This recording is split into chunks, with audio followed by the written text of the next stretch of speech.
Hello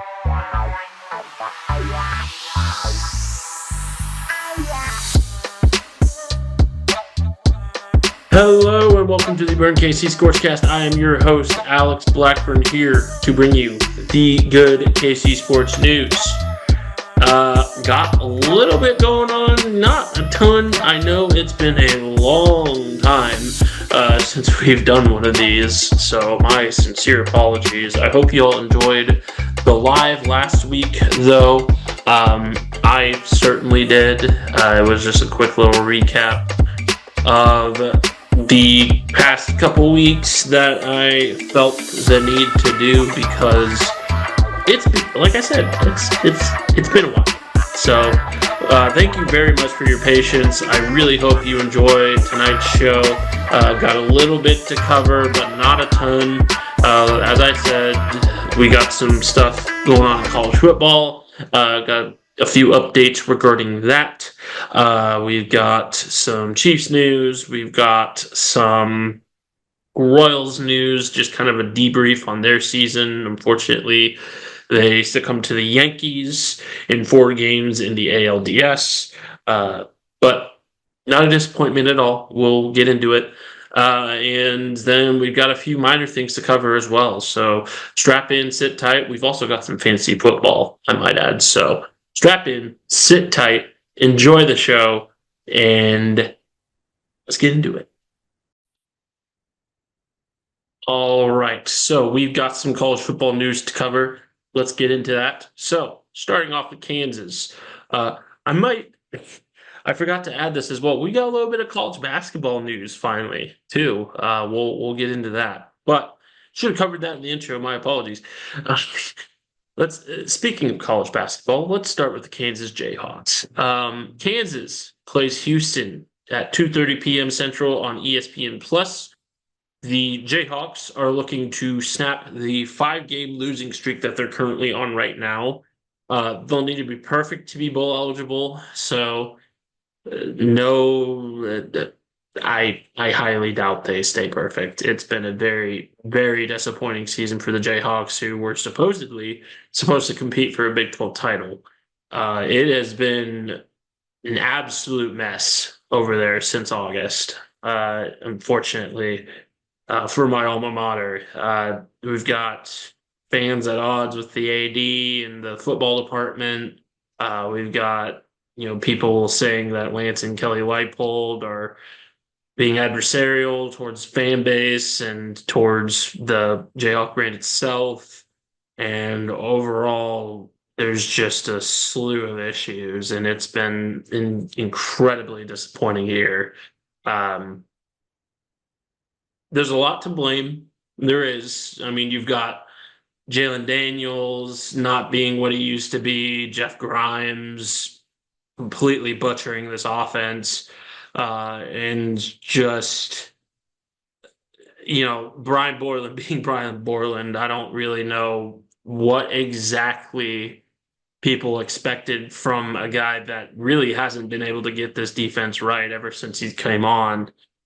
Which, for the Big 12, that's fine in most cases, but you gotta have a killer offense too, in order for your defense to perform the way that the Kansas Jayhawk defense is performing this year. They haven't been able to hold leads. They've completely crumbled at the end of halves, and just overall, it just has not looked good on both sides of the ball. Maybe this is the rock bottom that Jeff Grimes was talking about, because boy, howdy, it feels like it. It feels like the only way to go up is the only way to go up. Jeez, I'm using that term wrong. I apologize. The only way to go is up from here, is what I had meant to say. And just not a great look from the Kansas Jayhawks. The other team from Kansas, the K-State Wildcats, ended up playing Colorado at Colorado. They won 31-28. DJ Giddens had an incredible game, 182 yards and 25 carries. That's a 7.3 yards per carry average. That's absolutely insane. I mean, he completely decimated that Colorado defense. Um, and didn't even have a touchdown, which is the craziest part. Like that surprises me the most. I was looking at the stats and I could have sworn he scored because he just pummeled that Buffalo defense. I mean, he absolutely violated Shiloh Sanders on a couple occasions, and just I mean that K-State deep or that K-State team looks like they are bound for the Big 12 tournament. I know Iowa State and BYU are the main teams being talked about in the Big 12. Um, but Kansas State is silently being the best team in the Big 12, in my opinion. Iowa State and BYU are great, and I think they have a good shot at remaining perfect potentially. But overall, I think Kansas State just kind of had a fluky loss to BYU and are making up for it heavy. So, Kansas State has West Virginia this upcoming Saturday. They're playing West Virginia in Morgantown at 6:30 on Fox. Um, that should be a good game. I mean, West Virginia looked really, really good against Kansas and against Oklahoma State. It's going to be interesting to see what they can do against a really good team in Kansas State. So that should be a good game. Missouri. Missouri got absolutely embarrassed by Texas A&M, 41-10. And yeah, it was in College Station. It was, the first real test of the season for the Tigers. But I mean, they came out completely flat and just overall was not a good game at all from Missouri. And they had to respond, and they more or less did with a good get back game versus UMass, that typical SEC game that is against a non-conference cupcake to warm up for, I guess, the rest of conference play. I don't know. Alabama has theirs on their senior day. So I don't think that's entirely accurate, but I digress. Where that whole news about the SEC and Big Ten coming to a scheduling agreement has really bothered me. Let's just say that. Yeah, college football is taking an interesting turn. But I digress. Like I said, Luther Burden was injured during that UMass game, but by all accounts is good to go for their home game against Auburn at 11 a.m. on ESPN. Auburn is 2-4. Should be a pretty easy game. Like I said in the previous live last week, Missouri's got a really tough remaining schedule after this, so they got to be on their A game, and they did not look good against Texas A&M. And you hope that was just a fluky loss. But anyway, some personal college football news. I am going up to Ames, Iowa to cover the Iowa State UCF game for college football dogs Saturday at 6:30 on FS1.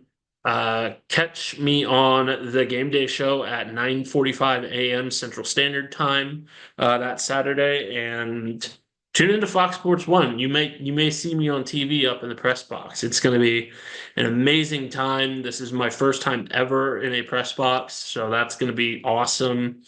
Well, as a reporter, I've been in press boxes before, but not to toot my own horn, but yeah, I mean, this is my first time as a reporter. It's going to be amazing, and I'm looking forward to it a ton. So tune in 6:30 p.m. on FS1. If you just want to catch me on the game day show for College Football Dogs, tune into the College Football Dogs Facebook page Saturday at 9:45 Central Standard in the morning, not at night, thankfully, because I got to drive from Ames to my dad's house. At least that's my plan for now. We'll see if that sticks, but maybe getting a hotel. We'll see. I'm not sure yet. That could be a late drive. Let's just say that. But overall, I think it's going to be a good weekend for college football. Very excited. And let's get into some Chiefs, shall we? Let's talk about the Chiefs. All right. Let's talk the Chiefs now. The Chiefs play the 49ers this upcoming week, looking to keep their unbeaten streak alive and keep their status as three-peat Super Bowl favorites intact. The game will be on Fox at 3:25 Sunday afternoon. The 49ers have obviously been an interconference adversary of the Chiefs for quite some time now, facing them in two Super Bowls over the past 5 years, as well as multiple regular season contests in that time period. The Chiefs have not lost the 49ers since 2014, a stat I find highly encouraging. What I don't find highly encouraging, though, is the status of the Chiefs wide receiver. Rashee Rice and Hollywood Brown both out for the year. We knew this already. But now it looks like Juju Smith-Schuster is questionable for Sunday's matchup with an apparent injury. I think the Chiefs need to pick up someone in free agency or via trade. I think it's time, Beach. And I hate to say it, but bringing back MBS or Kadarius Toney out of necessity might be the move. Now, I obviously want, someone a little better than that, someone that could fill the shoes of a wide receiver one, and then take a step back to like wide receiver 3 or 4 when the time comes. So like a Demarcus Robinson, maybe. I know Mark Cooper and Devontae Adams were both talked about heavily until they signed with the Bills and the Jets, respectively. Uh, you got limited options. So honestly, going after Marcus Robinson may be smart. I know that there were some rumors of a potential trade with the Titans for DeAndre Hopkins or Calvin Ridley. You've got a few options in the free agency. Uh, like I said, slim pickings. So again, I really, really wish this weren't the case. Why did Rice and why did Rice and Brown have to get injured? It would have been so great. We would have blown people out of the water. That being said, Pat has not thrown the ball the best this year, but still got a great running game, which is awesome. I mean, Kareem Hunt has proved to have major dividends so far, so I'm super, super happy that we picked him up. As for the wide receiver room, though, I mean, you have to get someone. I mean, it's Xavier Worthy, and then who?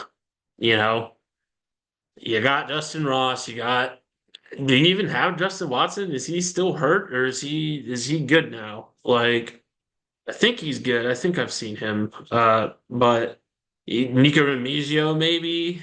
Um, I mean, who else? Maybe Deontay Johnson. Maybe you trade for Deontay Johnson. It's just really slim pickings at this point, and it's likely going to end up being MBS or Tony. And you're running out of time considering the weekend is 2 days away. So if you're going to get something done, you got to get it done like right now. So we'll see what Brett Beach does. I still like the Chiefs' chances against the 49ers. The 49ers have been struggling defensively. Have also been struggling offensively too, just not as much. Brock Purdy doesn't necessarily look like the game manager of the quote unquote Avengers that he normally is. I know that Ayuk is unhappy, and just overall, they're 3-3 right now. They look plenty beatable. Don't underestimate them for sure. But I mean, with how the wide receiver room looks right now, you're gonna have to rely super heavy on the run game if it stays the course like this. And who knows if Juju Smith-Schuster will be available? If he's not, how long is he going to be out for? It's just kind of a mess right now, and it's oh, that was a mistake. Sorry. It's just kind of an odd situation that we got going on right now. So let's let's jump into the Royals. I think I've kind of made my point clear as Veach needs to do something, um, but probably won't considering he's got 3 days. We'll see. We'll see. I mean, it's still 72 hours. He could be working late at night. Who knows? But overall, I don't see Veach doing anything at this point. And if he does do something, he's probably going to just pick up MVS again. So I wouldn't hold out hope for a marquee wide receiver for the Chiefs. Just knowing Brett's past and his tendencies. So let's talk about the Royals. Got a little bit of a debrief on their season, and then a few other items, and about halfway through. So sit tight. All right. Let's talk about the Royals. The Royals are officially in the offseason. They lost the ALDS series 3-1 versus the dreaded New York Yankees. It was a valiant effort, but the offense just came too few and far between, and the pitching really could only do so much against the biggest payroll in baseball. If I could rant more about the MLB's pay structure for players, I would, but that would be an entire TED talk in itself. MLB's got a lot of issues that I have opinions on. I think they are the worst ran league out of all the American sports leagues. I, I'm not going to get into that. I'm not going to get into that. I'll save you all the hour and a half TED talk that I would do on that because, frankly speaking, it would be that long to cover every single issue I have with the MLB. Oh gosh, yeah. Major League Baseball is not an ideal league. I mean, just yeah. You think the NFL has issues, and they do. They've got plenty of issues, but just MLB is more like structural issues, while the NFL is more like I hate to say it, moral issues. Um, but I digress. I digress. Let's continue to talk about the Royals. We shouldn't be disappointed in the boys in blue.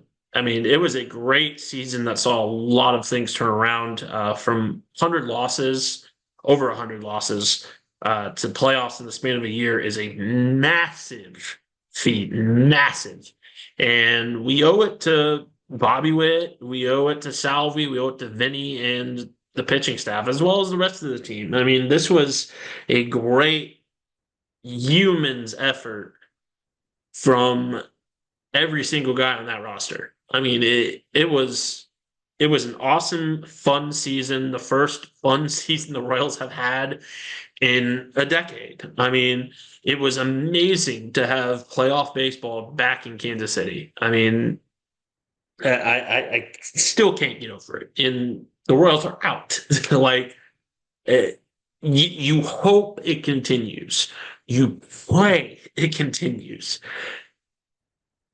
And that's another thing that sorry, I'll spare it. I'll spare it. Small market teams, this is an opportunity that comes few and far between most of the time. So, I mean, enjoy it while it lasts. You hope it lasts a long time. You pray it lasts a long time. Speaking of that, there's a lot of off-season moves that the Royals are going to have to make if they want to keep this roster together. They're probably going to have to make some sacrifices. I wouldn't count on Salvador Perez saying another year. He's old. He's, I know he wants to say he's going to play well into his 40s, and you want to see that, but especially after this year with the year he had. But I mean, there has to be a point where you're like, okay, like it's pass the torch. Freddie Fermin is up for a Gold Glove this year, as is Bobby, as is um, a couple other guys. I can't remember off the top of my head. I know there's a couple pitchers on that list, a few other names, but I mean, Freddie Fermin had great defensive efforts this year. Just got to get his bat in order, which Salvador obviously has because he's been doing it forever. Um, but yeah, I think Salvador, it would be in his best interest to retire. We'll see if it actually happens. Um, it's going to be a tough decision. It's probably going to be a tough off season in general. You're probably going to see guys like NJ Melendez be talked about. Maciel Garcia, I know, has made a few trade block lists. Not many, less than MJ Melendez. MJ Melendez, I guess, is a hot commodity. I hope he doesn't leave. I hope the Royals can get a deal struck. As of right now, the locks on this roster are obviously Bobby Witt. They got that 11-year extension, one of the biggest, you know, splash moves that the Royals have ever made. I think it's the highest contract in Royals franchise history. Um, you got Vinny still for another couple years. I think the main worry is the pitching staff. I mean, Lugo, I think, is on a 3-year deal. He's on his first of that 3 years, so I think he's safe. Reagan's, I think Reagan's only had a year deal, so they're going to have to probably get something done for him. Um, Singer's probably going to be dealt. I don't see him staying. And then, I mean, as far as relievers, I mean, the relievers change yearly. So I don't see, I mean, I think all of those guys are expendable. Not expendable. That's the wrong term. I apologize, but they're probably going to end up going elsewhere. Ursig is probably going to stay. I think Ursig's on like a 2-year deal, maybe three. Um, And then other than that, the Royals, in terms of who they have to go get, they have to go get an outfield. I mean, there were so many issues with the outfield this year. Um, Bolster the pitching staff, bolster the bats, obviously, but the outfield is the main concern that I know JJ Piccolo has. And I have to give JJ Piccolo his flowers too. I mean, what a job he has done this season, getting the reins handed to him by Dayton Moore. He has done an absolutely masterful job, and I commend him greatly. And I hope he can stay consistent. That's the big thing with him.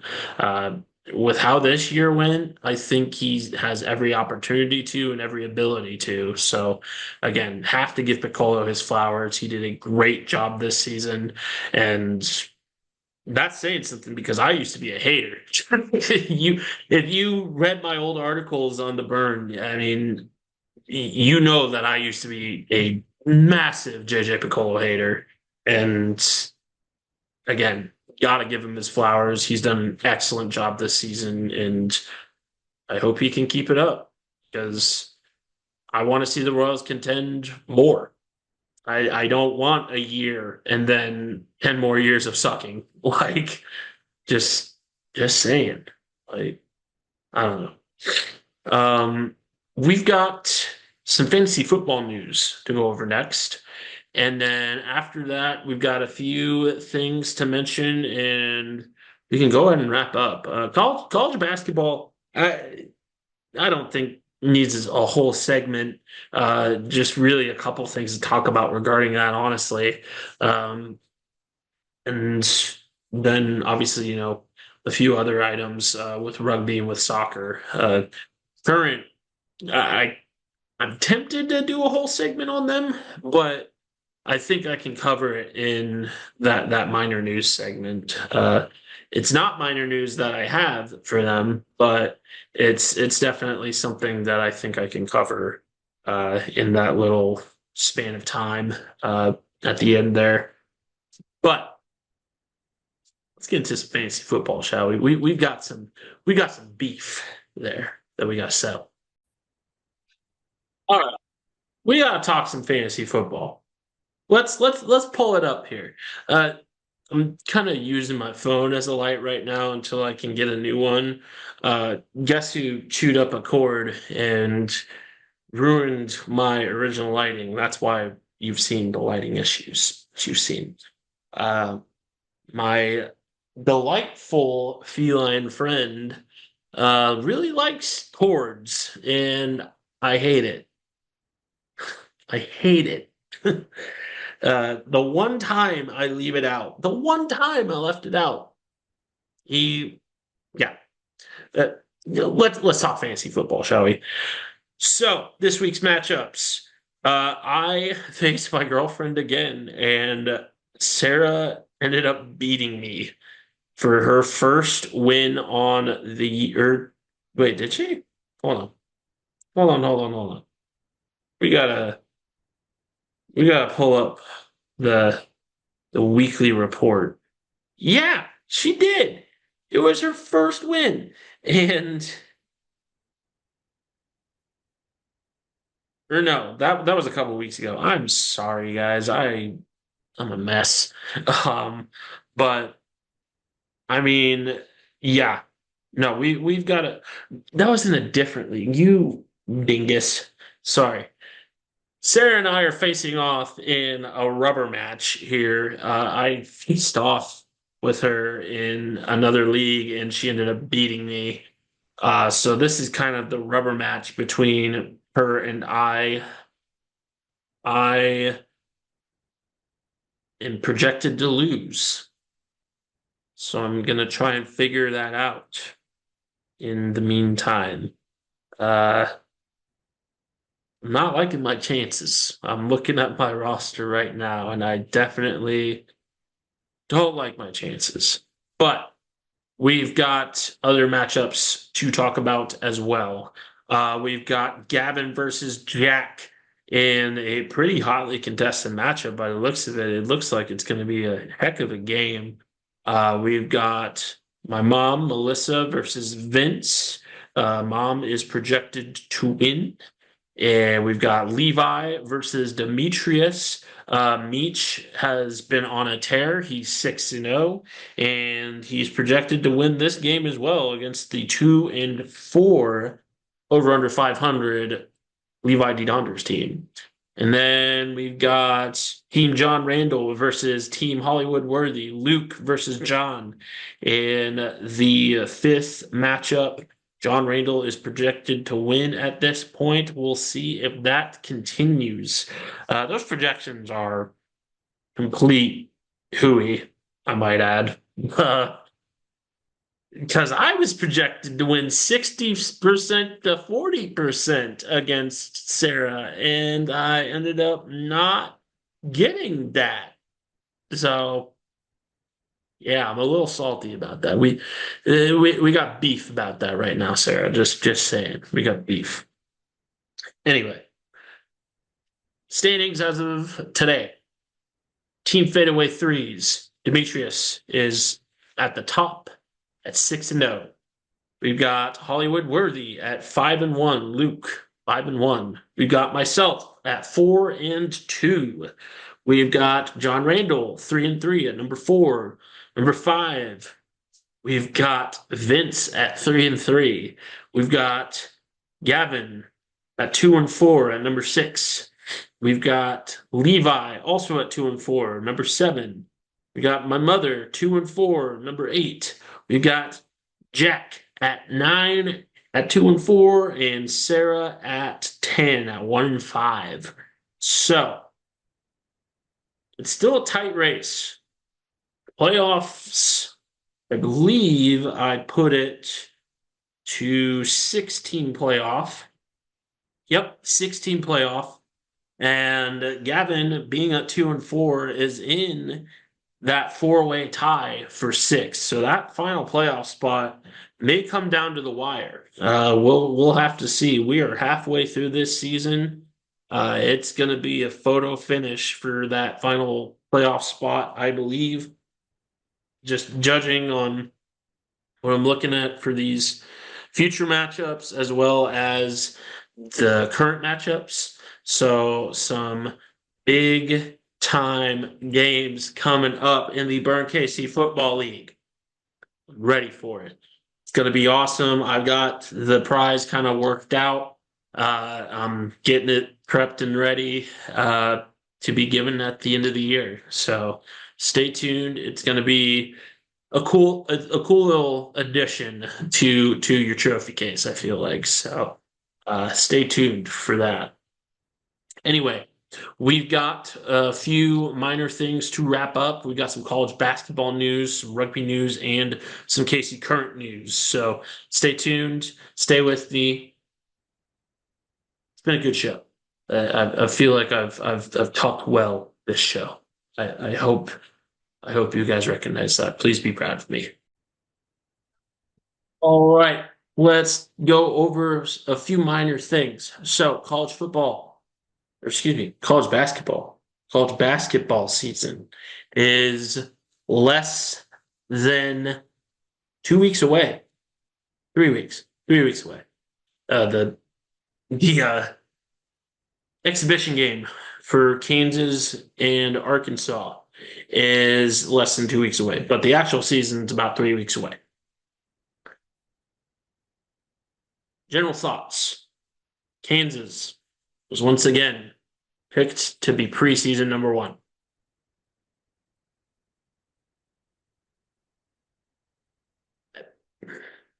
You sure not Alabama? You sure not Houston? Like one of those teams. Maybe one of those teams. Like, please. If you know anything about Kansas basketball, you know exactly why I have my reservations about Kansas being picked as preseason number one. They're not that good when they're picked to be preseason number one. And last season they were picked to be preseason number one, and they ended up getting bounced in the second round. They almost ended up getting bounced in the first round.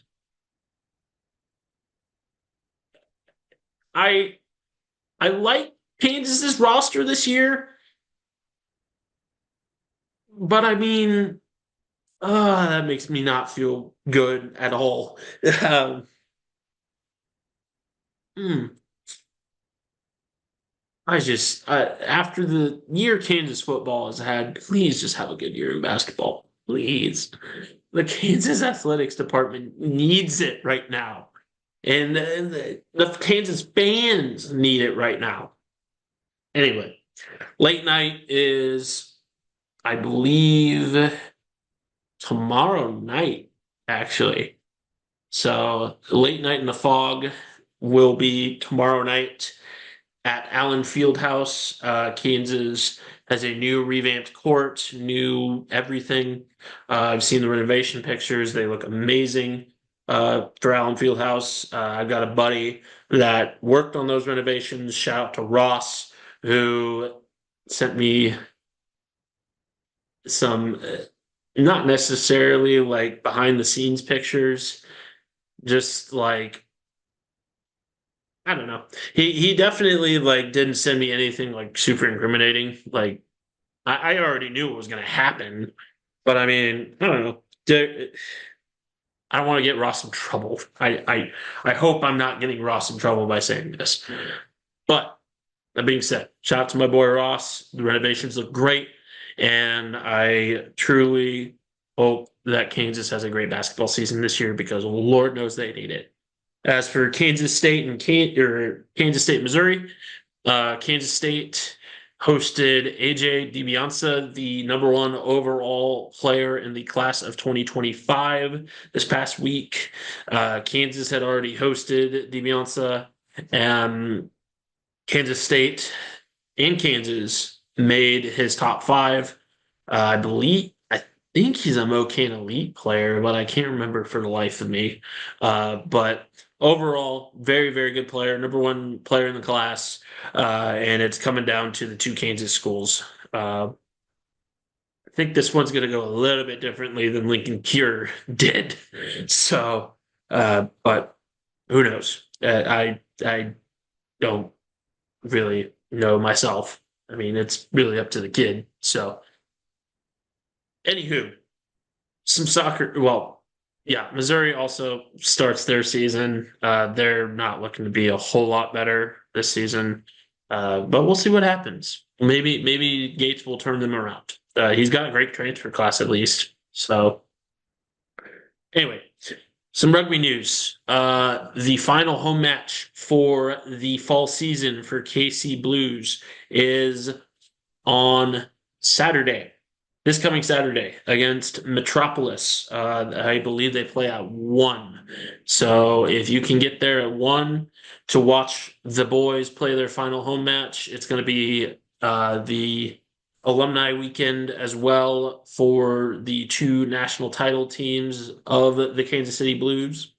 So going to be a good weekend for rugby. And then Kansas plays Arkansas. Kansas State plays Mizzou. So very, very good weekend for rugby. It's gonna be a solid weekend. As for soccer, we've got some Casey Current news. Casey Current is in the playoffs. Chewinga has basically the Golden Boot locked down, and I believe they start their playoff quest this weekend. So keep on the lookout for that. We've got another playoff team in the city of Kansas City, and it's exciting times. It's exciting times. Go show that same energy, and I know I'm guilty of it too.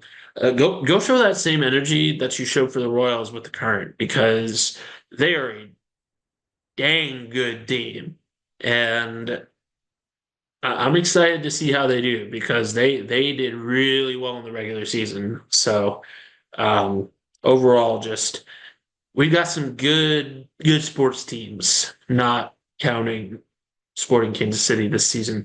Um, they used to be good, not really anymore. But hopefully they can get a bounce back year once Peter Vermees is inevitably fired after this season, or not. Who knows? I don't know. I know a lot of people are calling for it, but who knows what happens. Anyway, this has been the Burn Casey signing off. Have a great night. I appreciate your guys' patience. Oh, one more thing. We got a little charity event coming up in this next month. That was a hint that I just did. It's Movember. It's Movember time, and it's coming up quick. Save your money. If you've got money to donate towards men's mental health, men's health in general, really, please save it up and donate to my Movember campaign. I will be getting that link out very soon. It will be all throughout the month of November, and I believe Movember is matching donations up until November 15th or something like that. So donate early, donate often if you can. I'm not asking you to donate what you don't have, but please support this great cause. It's a cause that's very near and dear to my heart for a host of different personal reasons, and I'm always happy to be a supporter. This is my third year in a row doing it, and it has been nothing but great. I've raised over $1,000 for the Movember campaign so far, and it's been an amazing experience, and I wouldn't trade it. So please be on the lookout for that link. I will be sending it out very shortly over these next couple of weeks, and yeah, just thanks for your patience these past couple of weeks because it's been very busy and I haven't really had time to sit down and record these. So I'm happy that I can now. I'm happy that you've joined me for this one. And again, I appreciate you watching. I appreciate you listening. I appreciate you being here. And I'm glad you're here.